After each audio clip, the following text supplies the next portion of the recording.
사람은 부지런해야 돼요.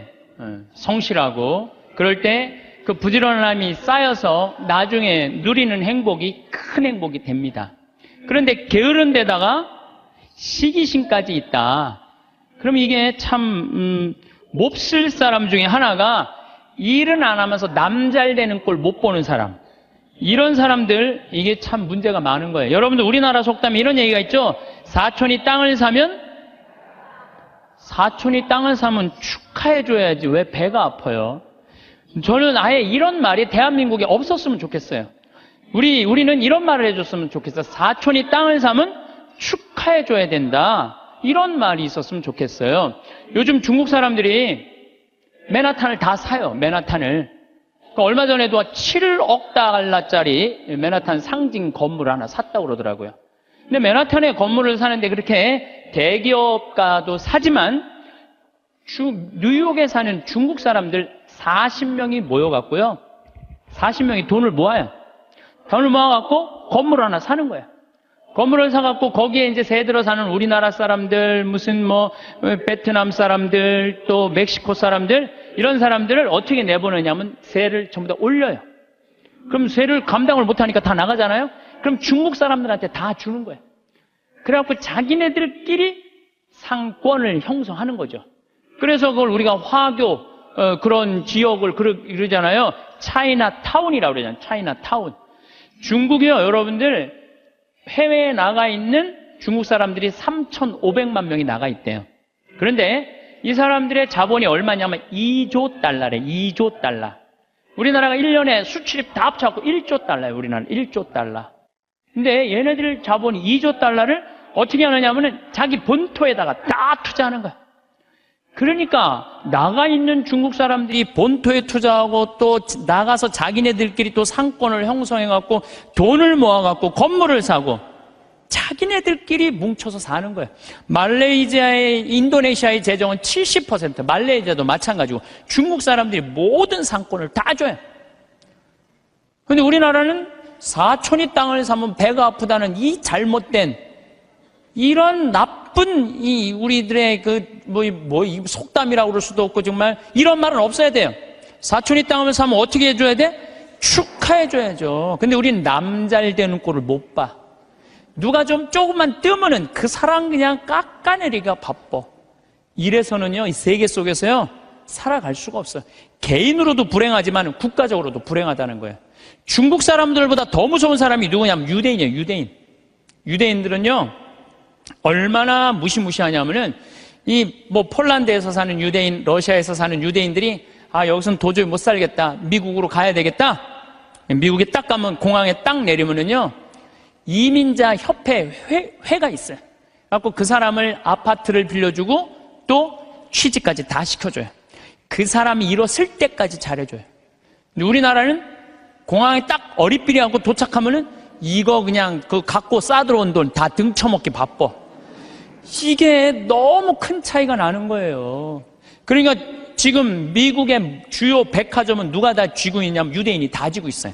유대인이 다 쥐고 있는데 유대인들은 자기 백화점의 입점을 제일 먼저 받느냐면 유대인이 만드는 물건부터 제일 먼저 받아들여요. 그러니까 얘네들이 잘 살 수밖에 없죠. 그 유대인들이 그래갖고 돈을 모으잖아요? 그럼 자기 돈은 누구한테 맡기냐면 유대인 은행에 갖다 맡겨요. 유대인 은행에 갖다 맡겨요. 무슨 소송이 나오면 누구한테 맡겨? 유대인 변호사한테 맡겨요. 아프잖아요? 누구한테 가요? 유대인 의사한테 가요. 그러니까 이 유대인들은요, 어느 정도냐면은, 이 미국의 부의 한 50%를 유대인이 쥐고 있대요. 그 중에 미국 부자의 30%는 유대인이래요. 철저하게 민족끼리 돕는 거예요. 사촌이 땅을 사면 배가 아픈 게 아니라 사촌이 땅을 살 수 있도록 도와주는 거죠. 시기심이 없는 거죠, 시기심이. 우리 시기심이 너무 많아. 이 출애굽기 22장 24절에서 25절을 보면 너희가 나의 백성에게 너희 곁에 사는 가난한 이에게 돈을 꾸어 주었으면 그에게 채권자처럼 행세해서도 안 되고 이자를 물려서도 안 된다. 너희가 이웃의 겉옷을 담보로 잡았으면 해가 지기 전에 돌려주어야 한다. 이게 유대인들은요, 민족끼리는 서로 책임진다. 이게 철저해요. 근데 우리나라 사람들은 제가 외국에 나가보면요, 다 개인적으로는 잘 살아요. 근데 다 같이 모여갖고 건물 샀다는 얘기는 한 번도 들어본 적이 없어. 예. 우리가 이게 안 되는 거예요. 개인적으로는 특출나지만은 이게 서로 축복해주는 게 안 되는 거죠. 미국에 7대 영화사가 있는데 이 중에 6개가 유대인이에요. 6개가 파라마운트, MGM, 워너브라더스, 유니버설, 21세기 폭스, 다 유대인이 만든 영화사예요. 할리우드의 모든 건 디즈니, 월트 디즈니만 미국 사람 거예요. 근데 이 월트 디즈니도 CEO가 20년 동안 유대인이 하고 있어요. 그러니까 황금알을 낳는 건 다 유대인이 쥐고 있는 거야. 그러니까 얘네들이 영화에서 나오는 돈들, 배우도 유대인을 쓰고, 무슨 시나리오 작가도 유대인을 쓰고, 감독도 유대인이고, 영화 배급사도 유대인이고, 그러니까 다 같이 사는 거예요. 얘네들이, 자기네들이 돈이 이렇게 생기잖아요? 그럼 이 돈을 또 미국에 있는 유대인들은 어디다 보내냐? 본토에 보내요. 이스라엘, 팔레스타인, 이쪽으로 보내는 거예요. 그러니까 서로 협력해서 사는 거죠. 잘 나가는 사람 시기하면요, 분열이 일어날 수밖에 없어요. 근데 성당에서도 하다못해 주일학교 하나를 운영해도요, 이게 깨지는 경우가 시기심 때문에 깨져요. 시기심 때문에. 성당도 왜 깨져? 전 총회장단하고 후임 총회장들하고 서로 시기심 때문에 성당도 깨지는 거예요. 시기심이 참 많아요. 하나님께서 양을 바친 아벨의 제물은 받고 곡식을 바친 카인의 제물을 받지 않자 어떻게 해요? 카인이 아벨을 죽이잖아요. 시기심 때문에 그러는 거예요. 시기심 때문에. 사무엘 이서의 이 상권의 18장 7절에 보면은 지금 PLO, 이스라엘 맨날 테러하는 걸 PLO라고 그러잖아요. 이게 팔레스타인이에요. 팔레스타인. 근데 옛날에도 2000년 전에도 3000년 전에도 이 성서에는 필리스타인이라고 써있어요. 필리스타인 있었어요. 얘네들이 맨날 유대인들하고 싸웠어요. 골리앗한테 맨날 그냥 지고. 근데 다윗이 나와갖고 필리스타인, 팔레스타인들을 다 쳐 죽여요. 그래서 완전히 사울이 그냥 완전 왕권이 굉장히 강화가 돼요. 근데 다윗이 싹 들어오니까 이스라엘 처녀들이 속을 들고 춤을 추면서 이런 노래를 해요. 사울은 수천을 쳤고 다윗은 수만을 쳤네.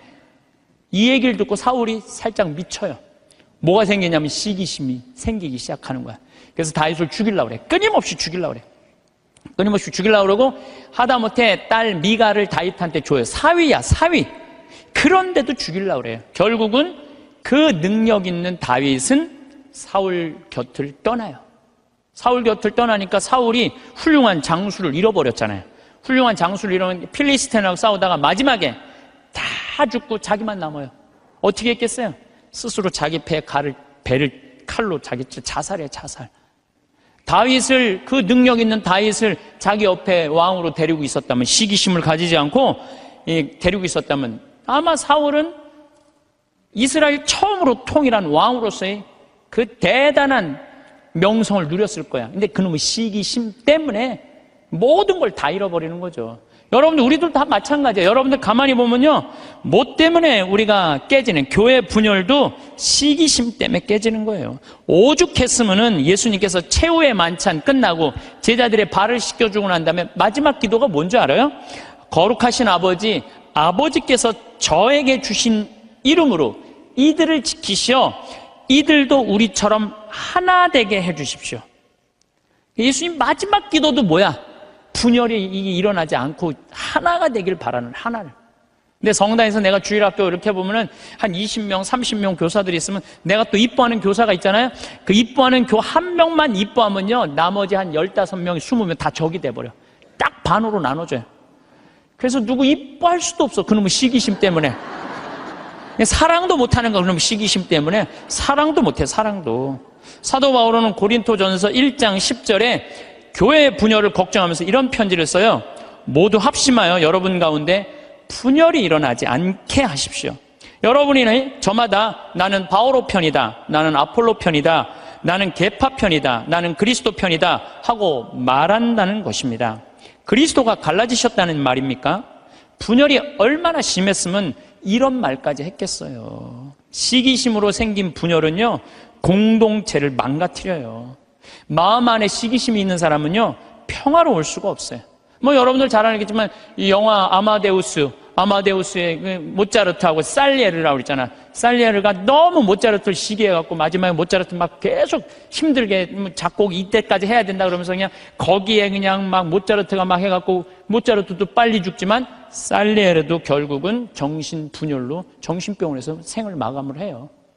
그러니까 남을 축하해주는 사람은요 복을 받는데요, 남 안 되게 시기하는 사람은요 그만큼 고통을 겪는 거예요. 친구가 성공하거나 사회에 승진하면 축하해주는 넓은 아량이 있어야 돼. 남 시기한다고 내가 행복한 게 아니에요. 남 부러워한다고 내가 행복한 게 아니에요.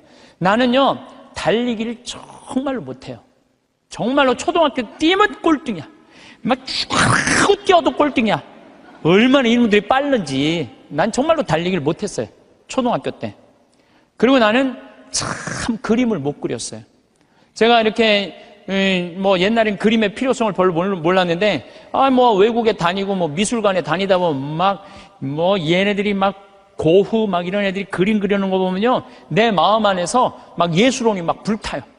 그래갖고 막 집에 와갖고 막 도화지도 사고 크레용도 사갖고 집에 와서 막 그림을 그려요. 동창 신부들 오면 내가 보여줘요. 이 그림 어떠냐? 그러면은 동창 신부들이 이구동성을 하는 얘기가 조카가 그린 거냐, 조카가. 난 내가 그린 건데. 한 7살 정도 애가 내 그림을 보고 안 웃는 사람이 한 명도 없었어요. 명작이지, 보고 웃는 거 보면은. 그런데 수준은 조카가 그린 그림이냐. 난 그림을 참 못 그려요. 또 나는 수학을 참 못해요. 중학교를 안 다녀서 그런지 전 중학교를 안 다니고 검정고시를 봤거든요. 그래서 수학을 못해요. 고등학교 올라가도 이해가 안 되더라고요. 지금 나는 그래서 지금 학교 다니면서 수업 시간에 자는 애들 다 느낌 아니까, 걔네들 느낌 아니까 이해가 돼요. 왜냐하면 이해가 돼야지 수업 도저히 알아듣지를 못하니까. 난 수학을 정말로 못했어요, 수학을. 근데 내가 맨날 나는 왜 달리기를 못하지? 나는 왜 이렇게 키가 조그마지? 나는 왜 수학을 못하지? 나는 왜 그림을 못 그리지? 맨날 이런다면 난 불행한 사람일 거예요. 나는 그런 걸 못 가졌지만 난 뭐가 좋아요? 목소리가 좋잖아요, 나는. 네, 목소리가 좋잖아요. 저는 제가 목소리 좋은 거 어렸을 때 어떻게 알았느냐면 애들이 막 발표할 땐 다 시끌시끌해요. 근데 내가 일어나고 발표하면 다 조용해요. 이게 귀가 확 들리나 봐요, 귀가. 그래서 제가 왜 목소리 좋은 줄 아느냐면은 사복을 입고 내가 음식점에 가서 음식을 시키면요 많은 분들이 나한테 이렇게 물어요. 내가 사복을 입었으니까 내가 누군지 어떻게 알아요? 근데 내가 음식을 딱 시키면요 저한테 딱 하는 말이 있어요. 혹시 성우시냐고. 그러니까 내가 생긴 게 잘생겨서 키가 커 뭐가 있어. 딱 목소리만 듣고 혹시 성우시냐고. 그래서 수도 없이 들어요. 성우시냐는 얘기를 정말 많이 들어요. 그리고 나는 내가 그 음향 박사님이 제 목소리를 분석을 해줬어요. 신부님 목소리는 톤이 높은데 굵대는 거예요. 톤이 높고 굵으면요 똑같은 단어를 얘기해도 내 말은 귀에 꽂힌다는 거예요. 내 말을. 그러니까 내가 이렇게 평화방송에 이렇게 신부님들 나와서 쭉 강론하시잖아요. 수임들 강론하시잖아요. 강의하시잖아요. 내용을 들어보면 내가 받아 적을 정도로 내용이 좋아요. 근데 그분들한테 단점이 뭐냐면은 예수님께서는 부활하셔갖고 3일 만에 오셔갖고 성령을 보내셔갖고 승천을 뭐 하셔갖고 제자들이 뭐 그러니까 정말로 듣기 좋은 내용인데 톤이 거의 같고 목소리 톤이 낮기 때문에 집중이 안 되는 거예요. 근데 난 한마디라도 예수님께서 부활하셔갖고 또 다시 오셔 승천하셔갖고 성령, 그러니까 단어 하나하나가 똑같은 말인데도 목소리 때문에 제가 받는 이득이 너무너무 많아요. 그러니까 저는 중학교, 고등학교 때도 미사 해설하고 독서하고 뭐 신학교 때도 무슨 뭐 세미나 발표하고 이럴 때 제가 목소리 좋은 걸 저 자신도 알아요. 그래갖고 내가 서품 받을 때 난 다른 거 달리기 잘해달라고 나 기도한 적 없어요. 서품 받을 때 뜀 잘 뛰게 해달라고 그런 적도 없어요. 나는 누워서 이 재단에 엎드려갖고 주님한테 딱 2가지 부탁했어요. 강론 잘하게 해달라고. 또 하나는 글 잘 쓰게 해달라고. 신부가 나는 신부 중에 키 큰 신부 별로 소용없다고 생각해요. 아니 복음 선포하는데 키가 무슨 상관이야. 네. 그리고 난 생긴 것도 그렇게 중요하다고 생각하지 않아요. 제가 그 보좌 신부 때 굉장히 15,000명, 16,000명 본당에 보좌 신부를 했었어요. 그러면은 저 뒤에 있는 분들은 내 얼굴이 안 보여요. 그러니까 미사참여 뒤에 하시는 분들은 끝까지 내 얼굴 몰라, 1년 내내. 근데 그분들이요, 10년 후, 20년 후 와갖고 내 목소리 딱 들으면요, 목소리가 생각이 안 되는 거예요. 목소리만 좋으면 됐지, 뭐 키 커서 뭐해. 그렇지 않아요? 그러니까, 과연 내가 받은 게 뭘까? 내가 받은 게 뭘까? 여기 계신 분들, 하느님께서 하나씩 다 주셨어요. 다 주셨어요. 신부님, 전 받은 게 정말 아무것도 없는 것 같은데요? 밥 잘하는 것도 재능이에요. 밥 잘하는 것도. 나는 우리 이 주방장님, 우리 생태마을의 주방장님 있는데, 정말로 음식을 맛있게 해요. 그러니까 그냥 최고의 주방장이 되는 거잖아요. 얼마나 청소 잘하는 것도 나는 재능이라고 생각해요. 정리정돈 잘하는 사람. 우리 조카가 얼마 전에 여자 조카랑 밥을 먹는데 자기가 대학 다닐 때 고등학교 졸업하자마자 빌딩 청소한 사람이 있어요. 1,000억을 넘게 벌었대요. 자기는 항상 정리하는 걸 너무너무 좋아했대요. 빌딩을 정리하고 나면 기분이 너무너무 좋다는 거예요. 그래갖고 그렇게 해서 자기가 1,000억이 넘는. 그러니까 우리가요, 여러분들 자녀들 가운데 너무 비교하면 안 돼요. 우리 애가 너는 왜 수학경시대 1등을 못 해왔냐? 너는 왜 사법고시 합격을 못 해왔냐? 왜 달리기 잘하는 애가 왜 수학경시대 1등을 해야 돼? 달리기만 잘하면 되지. 그렇지 않아요? 여러분, 유현진 선수한테 지금 사법고시 합격해오라고 그러면 유현진 선수 사법고시 합격해올 수 있어요? 유현진 선수 뭘 잘해? 공 잘 던지나요? 하나만 잘하면 돼요.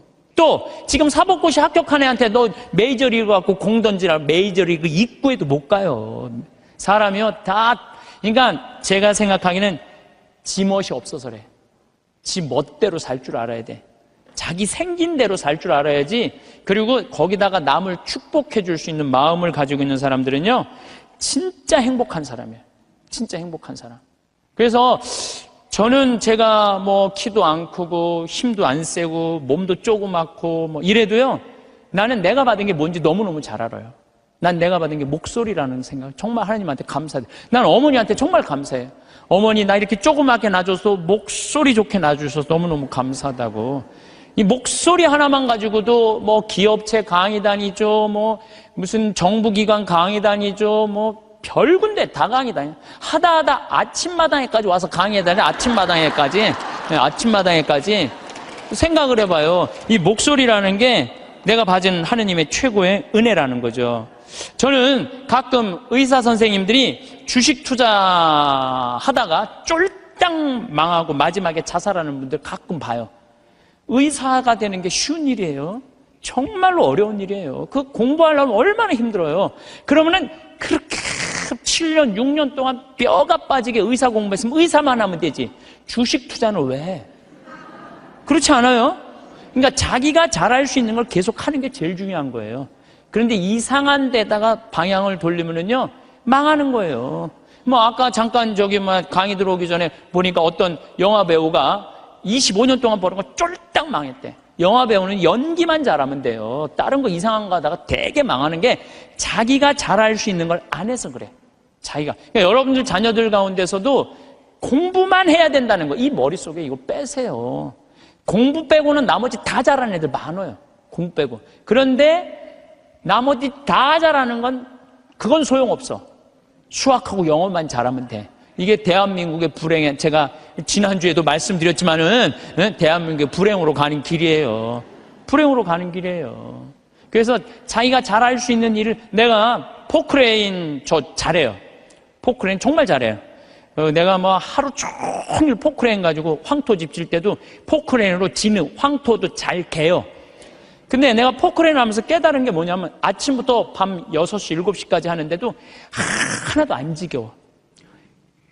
10시간을 여러분들 공부하라고 그래봐요. 나 아마 미칠 거예요. 10시간 공부하라고 그러면. 근데 포크레인을 10시간 하면 그냥 하나도 안 지겨워. 시간 가는지도 모르고. 일이라는 게요, 내가 재미가 있고 몸에 이렇게 탄력이 붙으면요, 일처럼 재미난 게 없어요. 그러니까 여러분들 자녀들 중에 혹시 몸은 튼튼한데 머리가 안 되는 애들은 생태마을에 한번 도전해 보세요. 예.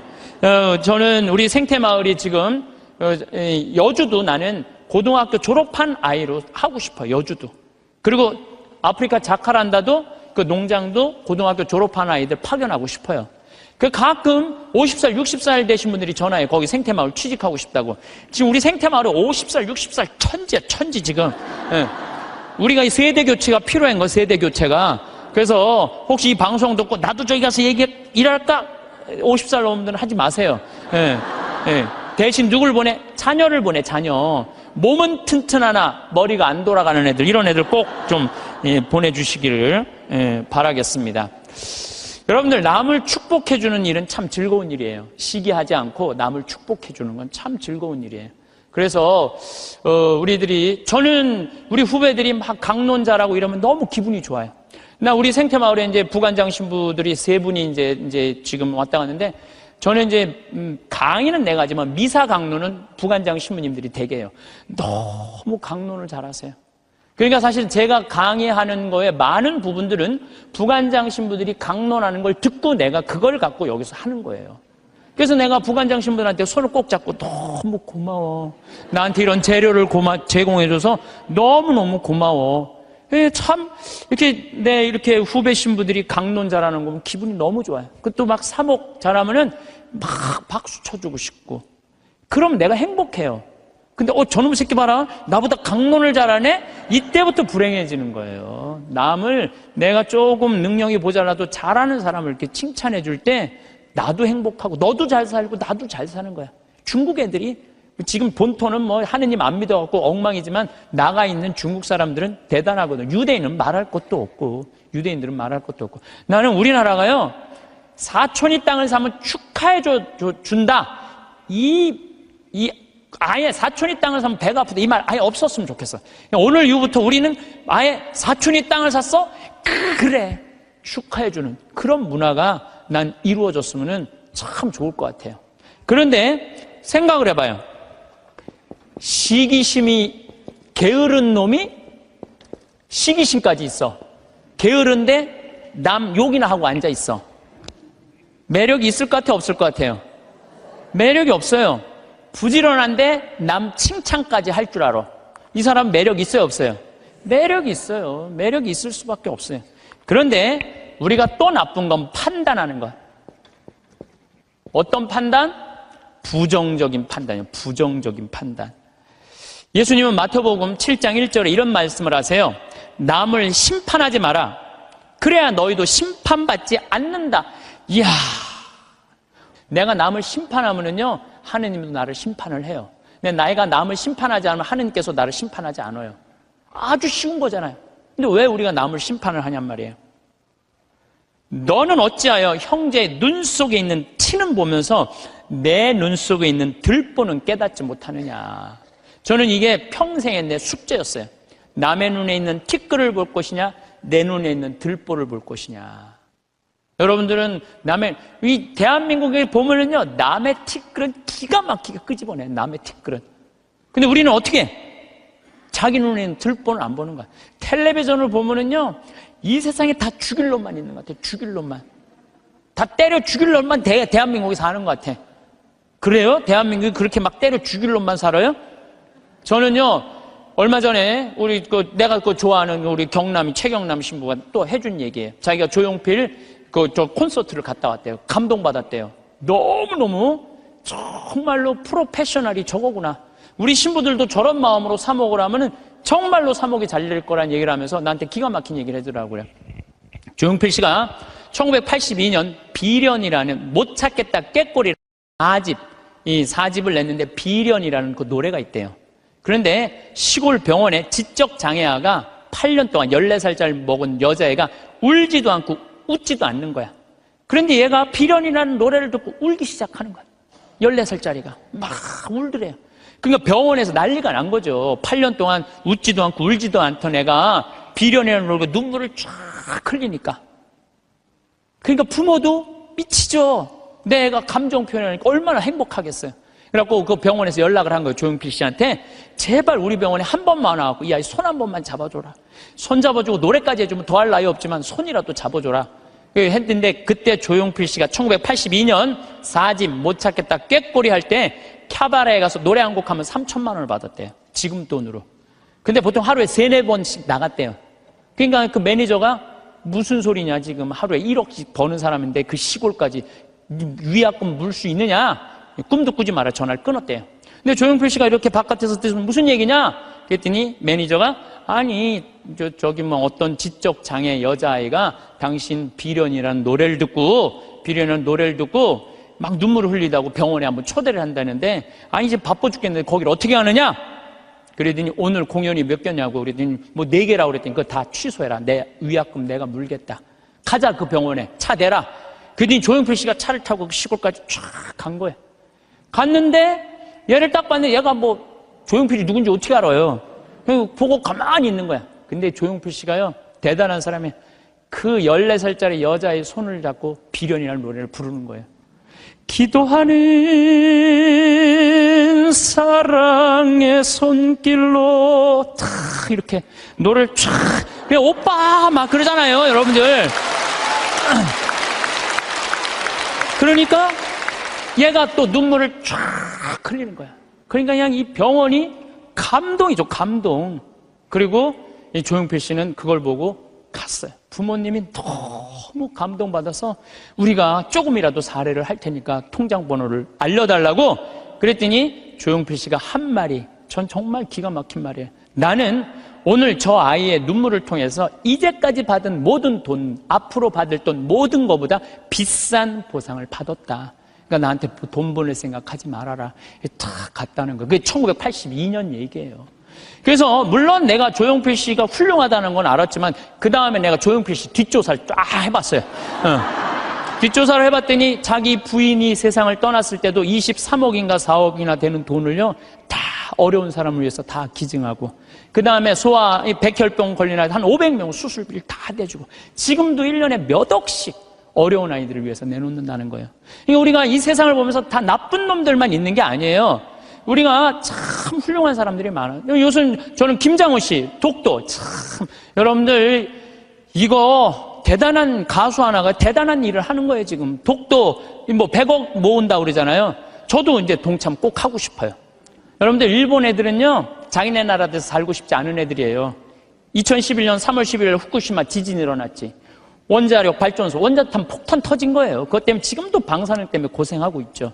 태풍은 그냥 일본에 다 가서 지금 아직도 10월 30일인데 아직도 무슨 프란치스코 뭐 이거 태풍 다 살고 싶지 않은 거예요. 1905년에 일본 애들이 우리나라를 어떻게 돌아왔는지 독도는 우리 땅 그리고 우리나라 먹은 거예요.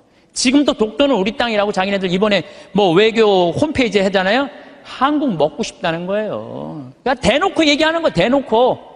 근데 이 정치인도 기업인도 못하는 가수 한 사람이 얼마나 대단해요. 이 세상은요 나쁜 놈만 있는 게 아니에요. 정말로 멋있는 사람들이 많아. 근데 우리는 어떤 판단을 부정적인 판단하는 거예요. 그 부정적인 판단 때문에 잘못된 판단으로 이어지는 경우가 너무 많다는 거예요. 조조가 동탁을 죽이려고 그래요.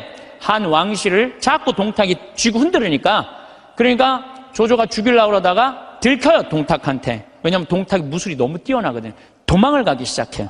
진궁이랑 장우수랑 막 도망을 가는데 동탁이 전국에다 방을 붙인 거예요. 조조 잡아오면 엄청난 벼슬과 상을 내리겠다고. 그러니까 조조는 마음 편안하게 쉬지를 못한 거죠. 산속으로 굶으려가면서 그냥 여기저기 피신을 하다가 조승 아버지 친구 여백사라는 집에 이제 숨어들기 시작해요. 근데 여백사가 이 조조를 너무 반갑게 맞아주는 거예요. 야, 너 그동안 고생했으니까 우리 집 와서 편안하게 쉬라고. 내가 방 따뜻하게 해줄 테니까 편안하게 쉬라고. 근데 우리 집에 음식을 준비할 테니까 근데 문제는 우리 집에 술이 없다. 내가 고을에 가고 술을 받아올 테니 너는 쉬고 있어라. 그리고 이제 여백사는 이제 고을로 술 받으러 나간 거예요. 근데 이 의심 많은 조조는 혹시 고을에 가서 나 고발하러 간 거 아닌가 의심하기 시작해요. 의심을 막 하는데 그러니까 이제 집을 염탐을 하는 거야. 근데 부엌 문이 이렇게 닫혀져 있는데 부엌에서 칼 가는 소리가 들리는 거야. 칼 가는 소리가. 근데 집안 식구들이 이런 말을 하는 거예요. 큰 놈부터 잡을까 작은 놈부터 잡을까. 아니 조조는 조그매고 진궁은 컸거든요. 이것들 봐라. 여백사는 나를 고발하러 가고 저것들은 나를 죽이려고 그러네. 그래갖고 문을 박차고 들어가고 여백사의 식구 부인 자식 9명을 다 죽여요. 칼로 다 죽이고 혹시 어디 숨어있는 거 없나 하고 뒷곁문을 딱 열었는데 곁에 돼지가 큰 거하고 작은 거 2마리가 묶여져 있는 거야. 그러니까 이 식구들은 큰 돼지를 먼저 잡을까 작은 돼지를 먼저 잡을까 이렇게 말한 건데 조조는 어떻게 들은 거예요? 큰 놈을 먼저 잡을까 자기를 잡는 줄 알고 죽인 거죠. 자기의 잘못된 판단 때문에 그렇다는 거예요. 여러분들 우리가 정말 판단이 다 옳아요? 여러분들? 그래갖고 조조가 막 도망을 가요. 도망을 가는데 술을 받아서 기분 좋게 오는 조승을 길에서 여백사를 만나요. 그 자리에서 죽여요, 조조가. 왜? 한 번 잘못한 걸 덮기 위해서는 더 큰 거짓말을 하고 더 큰 잘못을 저지르는 거예요. 그래서 여기 계신 여러분들은 정말로 내 눈에 있는 뭘 봐야 돼? 들보를 볼 생각을 해요. 남의 눈에 있는 티끌 꺼낼 생각하지 말고. 나는 이 성서 예수님이 참 예수님 말씀마다 정말 묵상하면 정말 깜짝깜짝 놀랄 말씀 정말 많아요. 이게 소크라테스가 너 자신을 알라 그 얘기하고 똑같잖아요. 그렇죠? 그 다음에 이 공자의 제자 증자가 성인 1일 3성 1일 성인지도 1일 3성 오신 자기 일을 3번 반성하라고 그러잖아요. 그러니까 우리가요 신앙인들은요 남 잘못 캐내는 사람이 아니에요. 신앙인들은 누구 잘못 캐내는 사람이야? 내 잘못 캐내는 사람이야. 내 잘못을 캐내갖고 나를 똑바로 세우는 게 신앙이냐. 근데 자기 자신이 어떤지도 모르고 남만 특히 성당 다니면 활동하면은 자기 모습은 안 보이고 누구만 보여? 남만 보이잖아. 누구는 어쩌고 누구는 어쩌고 레디오 단장은 어떻고 꾸리아 단장은 어떻고 저건 어떻고 막 남욕만 디립다 하잖아요. 근데 남욕할 시간 있으면 누구 들여다봐? 자기 들여다. 부처님 제자 넷이서 장인들끼리 토론했어. 야 인생 살아가면서 제일 괴로운 게 뭐냐? 그랬더니 한 제자가 사랑이다 사랑. 얼마나 사랑 때문에 우리가 고통을 많이 겪어요. 우리가 이 세상을 살면서 남녀 문제 수도 없는 갈등의 원인이잖아요. 그랬더니 옆에 있던 제자가 아니다. 사랑보다 더 고는 건 배고픔이다. 그렇죠. 배고픔의 고통. 이거 정말 힘든 거죠. 오죽하면은 대학 교수가 그 돈 몇 푼 받아보겠다고 교수 자리까지 올라가기가 얼마나 힘들어. 그런데 부정 입학 그 몇백만 원 받아갖고 부정 입학하고 교수 자리 쩔러나가고 이게 배고픔의 고통 때문에 배고픔. 그냥 먹어도 배고픈 게 이게 인간의 욕심이에요. 인간의 욕심. 그랬더니 또 한 제자가 아니다. 그것보다 더 무서운 거 분노다. 분노. 화가 자기 화를 조절하지 못하는 거. 이건 저도 동의해요. 사실 저도 인생 살다 보면은 내가 싸운 게 한순간 무너지는 게 뭐냐면 분노 때문에 그래요. 분노. 그랬더니 또 한 제자가 아니다. 그거보다도 더 슬픈 건 죽음에 대한 공포다. 맞죠. 우리 인간이 모든. 그랬더니 그게 다 됐더니 부처님이 하시는 말씀이 아니다. 그것보다 더 슬프고 고통스러운 거는 자기 자신이 누구인지 모른 채 살다가 죽는 거다. 내가 어디서 와갖고 어디로 가는지, 내가 뭘 하는지, 내가 어떻게 살면서 행복한지 아무것도 모르고 그냥 쫓는 게 뭔지도 모르고 그러고 살다가 죽는 게 저는 부처님 말씀에 저도 동의해요. 예수님 남의 눈에 있는 티끌 볼 생각하지 말고 자기 눈에 있는 들뽑을 생각을 해라고. 그래서 여러분들 항상 우리가 판단을 할 때 부정적인 판단을 할 거냐 긍정적인 판단을 할 거냐 이게 아주 중요해요. 근데 요즘 텔레비전을 보면은 여러분들 우리나라 텔레비전 뉴스 보면 한심해 안 한심해요? 한심하죠? 정치인들 정말로 내가 지난번에 생명을 살리는 말씀에도 얘기했지만 진짜 서로 진짜 지금까지도 한심해요. 조금만 정말로 한심해요. 그러니까 그냥 어떤 또 국회의원은 이놈의 나라를 그냥 뒤집어 엎어갖고 북한한테 그냥 줘버려야 된다. 이렇게 말하는 사람들도 있고. 근데 여러분들 우리나라가 그렇게 한심한 나라일까요? 저는요 5,000년 역사상 우리나라가 5,000년 역사상 지금처럼 잘 먹고 잘 사는 적은 없어요. 5,000년 역사상. 고려시대 우리 원나라 조공 바쳤어요. 고려시대 때 원나라한테 조공만 바쳤어요? 왕자도 다 보냈어요. 조선시대는 명나라, 청나라 다 조공 바치고 다 왕자들 다 보내고 소현세자 이런 사람 다 가 있는 거 다.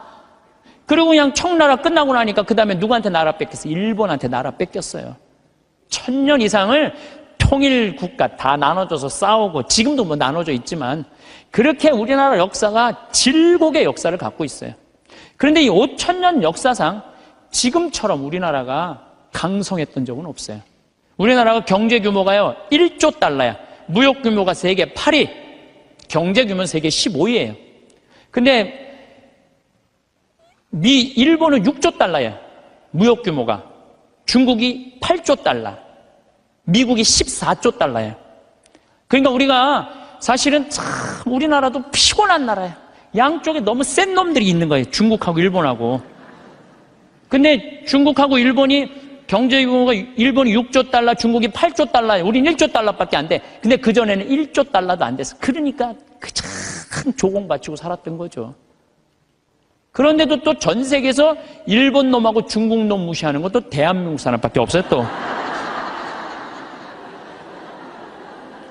근데 제 생각엔 그래요. 제 생각에는 그래도 5천 년 역사를 보면 지금처럼 우리가 잘 살고 잘 먹고 잘 사는 적이 없어요. 여러분들, 우리나라 차 잘 만들어요. 차 잘 만들어요. 제가 지난 9월 달에 미국 그 뉴욕의 자살방지협회에 가서 강의를 갔다 왔는데 그 초청한 회장님이 차를 이번에 싹 바꿨대요. 뭐 워낙 뭐 돈이 많은 분이라 뭐 에쿠스, 뭐 볼보, BMW, 렉서스 뭐 5대를 다 바꿨대요. 근데 그 중에 제일 마음에 드는 게 에쿠스래요. 나한테 정말 그런 말을 하면서 한국이 차 브랜드가 떨어져서 그렇지 한국 차 잘 만든다고. 그것도 40년 만에. 남들은 100년, 120년 됐는데 40년 만에 이렇게 쫓아온 것에 대해서 자기는 에쿠스를 타고 다니면서 너무너무 자랑스럽다는 거예요. 그런데 대한민국 차를 누가 제일 무시하느냐? 대한민국 놈들이 제일 무시해요. 이게 부정적인 시각으로 바라보는 거, 부정적. 텔레비전 잘 만들고. 그렇잖아요. 또 휴대폰 잘 만들고. 제가 이 휴대폰도 아이폰 막 나오고 난리 칠 때 제가 그랬어요. 앞으로 내가 우리나라 휴대폰을 봐서는 전 세계 시장 1위를 할 거다. 제가 4, 5년 전에 내가 방송 때도 얘기했어요. 지금 1위 하잖아요. 정말로 잘 만들어요. 에어컨 잘 만들고, 냉장고 잘 만들고. 그러면은 좀 긍정적으로 봐야 될 거 아니야. 긍정적으로. 근데 막 온 세상에 떠도는 얘기는 곧 망할 것 같은 얘기를 아니 오죽하면 요즘 달러 떨어져갖고 지금 주식을 뭐 40일인가 50일째 우리나라 주식만 산대잖아요. 우리나라만 우리를 무시하는 거예요. 이러면 안 된다는 거예요, 여러분들. 제가 개인적인 판단도 문제가 있지만은 국가 전체의 분위기도 부정적인 생각. 나는 요즘 이렇게 텔레비전을 보면 진짜 좀 죄송한 얘기지만은 언제 나라에서 늙었다고 용돈 준 적이 언제 있어요? 5천 년 역사상. 요즘 준대잖아, 요즘. 어? 아니, 늙었다고 나라에서 용돈 준대잖아. 65세 넘었다고. 그러지 않아요? 근데 여러분들 이거 언제부터 줬어요? 10년 전부터 줬어요, 용돈. 5만 4천 원, 5만 원 주기 시작해갖고 지금 9만 4천 원, 9만 5천 원이 지금 내년 7월 달부터는 20만 원 준다는 거예요.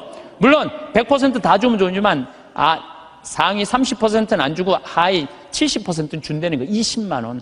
여러분들 자식이 다달이 20만 원씩 줘요?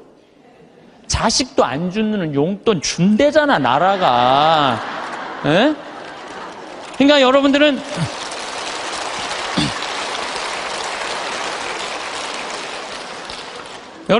자식이 잘 되길 바라지 말고 누가 잘 되길 바라? 나라가 잘 되길 바래. 제가 장담합니다. 앞으로 우리나라가 3만 달러, 4만 달러 넘었으면은요, 여러분들 65세 넘은 분들 30만 원, 50만 원, 60만 원 다 넘어가요, 용돈. 그렇게 주게 돼 있어요. 그러니까 여러분들은 우리나라가 긍정적인 마음으로 정말 나라가 융성할 수 있는 그런 마음으로 나라가 잘 되길 바라야 되는데 우리는 입만 열면 조금 있으면 망해야 된다고, 조금 있으면 망해야 된다고 이렇게 말하면은요, 그래서 그게 개인적으로나 국가적이나 사회적이나 부정적인 눈으로 세상을 보면 안 돼요. 우리 생태마을에 주창덕 씨라고 북에서 넘어온 탈북자가 한 명이 일을 하고 있어요. 근데 이분이 진짜 그 함경북도에서 살다가 지금 55인가 이쯤 나이가 됐는데 북의 얘기를 들어주면요, 우리 직원들은요 다 뒤로 넘어가는 일이 너무너무 많아요. 이 사람들은요 쌀 구경한 적 없대요. 밀가루도 구경한 적 없대요. 제가 제일 놀라운 건 뭐냐면은 북한 사람들 밀가루 먹고 사는 줄 알았더니 밀가루는 1년에 2번 나온대요. 2번. 그리고 강냉이 죽만 먹고 산대요. 그럼 밀가루를 가지고 수제비를 만들어 먹으면 그게 얼마나 고소한지 모른대요. 그럼 뭐 농약을 쳐야지 뭐 맛이 이상할 거 아니야. 농약 칠 돈이 있어야지 농약을 칠 거 아니에요. 그러니까 안전뱅이 아마 밀보리로 아마 하는 것 같아요. 그 수제비 먹으면 그렇게 맛있다는 거예요. 근데 그 1년에 딱 2번 먹는다는 거. 나머지는 전부 강냉이 죽을 먹는다. 나머지는 전부. 그런데 우리 이제 생태마을에서 이제 가지튀김을 하면은 우리는 가지튀김만 밀가루 살짝 묻혀갖고 튀기잖아요. 그래갖고 그걸 나가면요, 그 가지를 들고 주방에 들어가요. 그 탈북자가. 그 주방장한테 따져요. 밀가루 요것밖에 왜 안 묻히느냐고. 내가 밀가루 먹고 싶어서 북에서 넘어왔는데 왜 밀가루를 요것 조금밖에 안 묻히느냐고. 슬픈 얘기예요. 슬픈 얘기예요. 북한은요, 수도 없이 굶어 죽어요. 내가 지금 북한 이야기라는 책을 읽고 있는데 거기서 하는 얘기가 그거예요. 95년, 96년, 97년에 죽을 때 북한 사람 그때 제일 많이 굶어 죽었거든요. 그나마 농장에서 일하는 사람 먹고 살았대요. 탄광에서 일하는 사람 다 죽었대요. 근데 굶어 죽으면요, 다 새카매 갖고 죽는데 못 먹을 때. 근데 자기가 식당에서 일을 하는데 탄광촌에 배정을 받아서 하는데 한 10명이 새카매 갖고 다 쭈그리고 앉아있더래요. 저 사람들은 왜 일도 안 하고 쭈그리고 앉아있는지 왜 이렇게 새카마냐 그러니까 다 굶어 죽어 있는 거라고. 지금 10몇 명이 그대로 앉아서 그 자리에서. 참, 북한 얼마 전에 뭐 6명 넘어갔던 분들 다시 한국으로 보냈잖아요. 그분들 내가 쭉 읽어봤어요. 북한 가면 어떻게 대우할 줄 알고. 아파도 병원 한번 가본 적도 없고 그냥 고통이란 고통을 다 겪고 그리고 온 거예요. 그러니까 나는 북한 무슨 김일성 주체사상 찬양 이해가 안 가요. 물론 내가 제일 화가 나는 건 하느님을 믿을 수 없다는 나라, 그런 나라에 대해서 제일 가슴이 아프고 슬프지만은, 그런데 무슨 북한을 찬양을 하고 그래요. 국민들은 다 굶어 죽어 하는데, 에? 그냥 여기 뭐 대통령이라는 그 수령, 우리 또 얼마나 웃기냐면 우리 직원들은 김정은이가 말이야 백성들 굶어 죽이고 그러면요 그 사람이 딱 일어나고 김정은이가 뭡니까? 위대하신 수령아바의 김정은이죠. 또 이렇게 얘기를 해요. 그럼 우리 직원들이 그래, 위대하긴 개뿔은 뭐가 있냐면 국민들 다 굶어 죽이고 뭐가 위대하냐고. 그러면은 그분이 그래, 그건 또 맞는 말입니다. 또 이런다. 근데 더 슬픈 건 뭐냐면은 이분이 왜 탈북을 했느냐면 자기 딸하고 같이 해서, 딸은 지금 간호학과 대학을 다니고 있는데 자기 아들이 관절염이었대요. 부인은 심장병이고 그거 고치고 싶어서 탈북을 한 거예요. 그래갖고 이제 돈을 이제 우리 생태마을에 이제 돈을 조금씩 모아갖고 좀만 기다리면은 자기 가서 데리고 올 텐데 안 기다린 거야. 이 아들하고 부인이 이번 여름에 압록강을 건넌 거예요. 압록강을 건넜는데 기다렸는데 연변에서 만나는 사람이 못 만났다고 전화가 온 거예요. 아니 그냥 우리 생태마을에서 저녁에 밥을 먹으면 얼굴이 하얘갖고 아주 이만 다 죽어가더라고. 그래서 내가 물어봤어. 왜 그러느냐고. 뭐 주창덕 형제. 그랬더니 하는 말이, 아니 북에서는 건너갔다는 소식이 왔는데 연변에서 못 만났다는 거야. 그래서 내가 비행기표 끊어주고 돈 주고 가서 찾아와 봐라. 자식 아들하고 부인 소식을 모르니까 일이 손에 잡히겠어요? 찾아와 봐라. 그래갖고 갔다 왔는데 결국은 못 찾고 자기만 넘어가다가 죽은 거죠. 물에 빠져서 압록강 너 죽은 거예요. 여러분들 지금 대한민국 사람들은요 호강에 요강을 타고 있는 거예요. 지금 여러분들이 남한에 태어난 게 얼마나 정말로 감사한 거예요. 지금 북한에 그래도 지금 신앙을 하는 게 1%도 된대요. 숨어서 신앙생활하는 비율이 1%가 된다는 거. 우리 천주교하고 개신교하고 있다는 거예요. 지금도 그들이 정말로 마음 편안하게 하느님께 찬양 드리고 영광 드릴 수 있는 거, 통일이 돼야 돼요.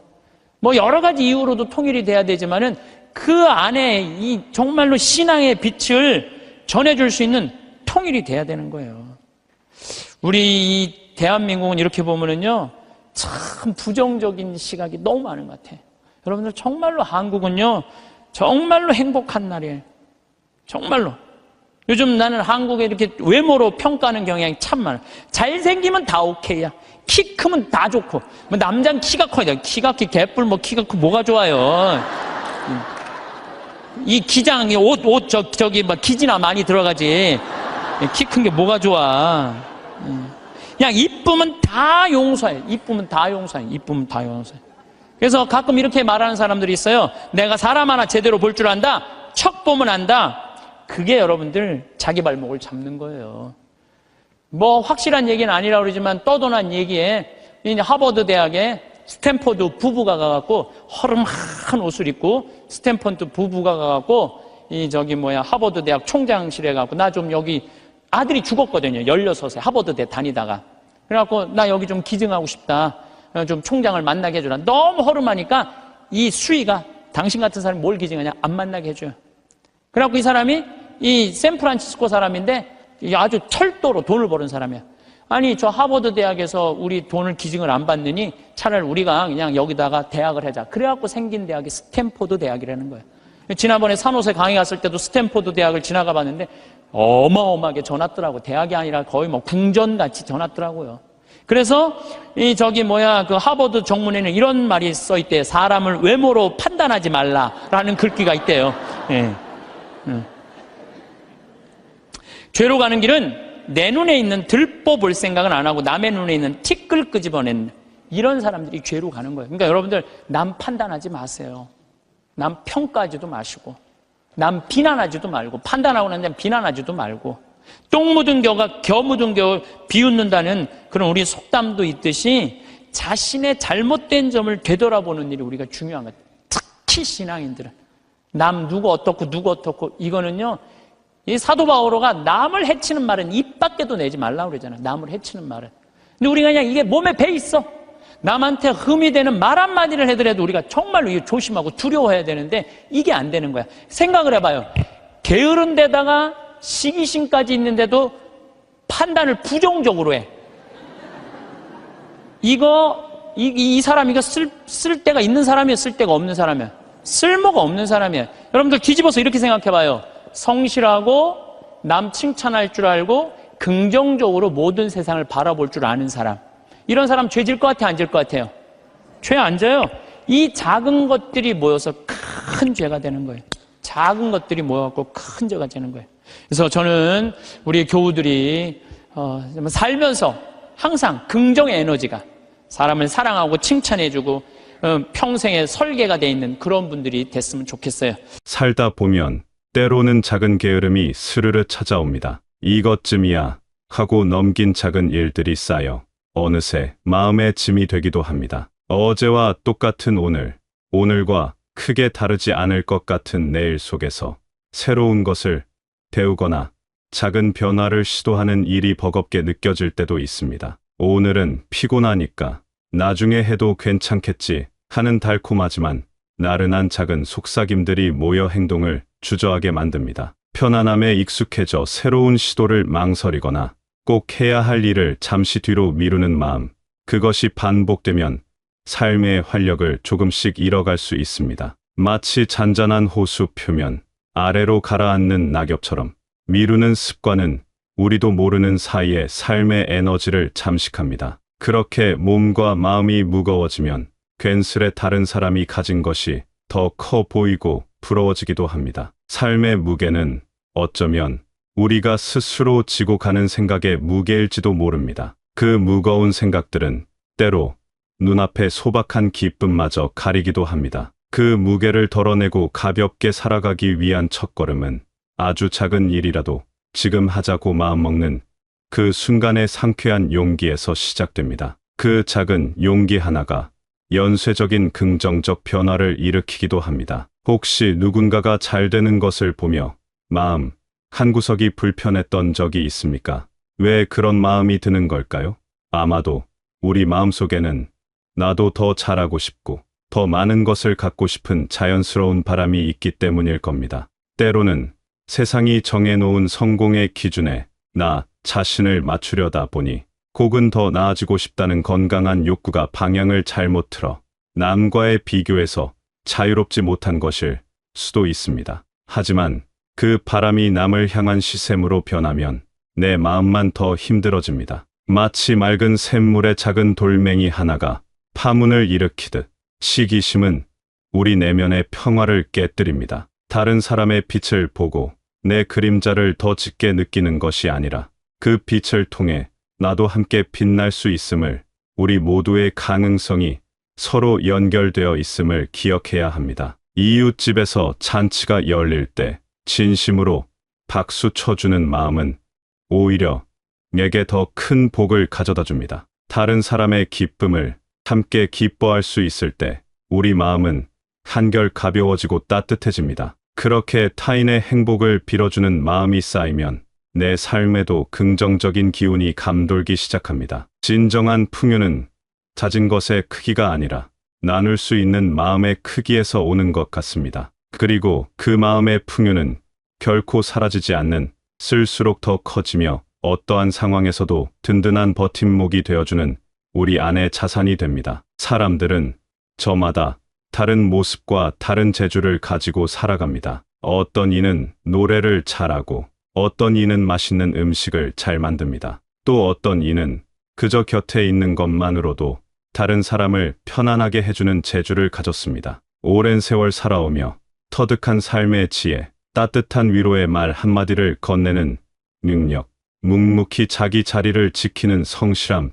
또한 그 누구도 흉내낼 수 없는 조용하지만 강한 힘을 지닌 귀한 재능입니다. 세상 모든 존재가 각자의 빛깔과 향기를 지니듯 우리 삶도 그러합니다. 남이 가진 것을 부러워하기보다 내가 가진 작은 것이라도 소중히 여기고 감사할 때 삶은 더욱 풍요로워집니다. 아주 작은 들꽃도 저마다의 아름다움을 뽐내듯 우리 각자의 삶도 그 자체로 귀한 가치를 지닙니다. 내가 가진 작은 재능 하나가 누군가에게는 큰 도움이 될 수 있고 나의 작은 미소 하나가 누군가의 하루를 밝힐 수도 있습니다. 삶의 의미는 멀리 있는 것이 아니라 이처럼 소소한 일상 속에서 우리가 적극적으로 발견하고 따뜻한 나눔을 실천하며 그로 인한 잔잔한 기쁨을 누리는 데 있을 것입니다. 감사하는 마음은 마치 마법과 같아서 평범한 일상 속에서도 숨겨진 보석,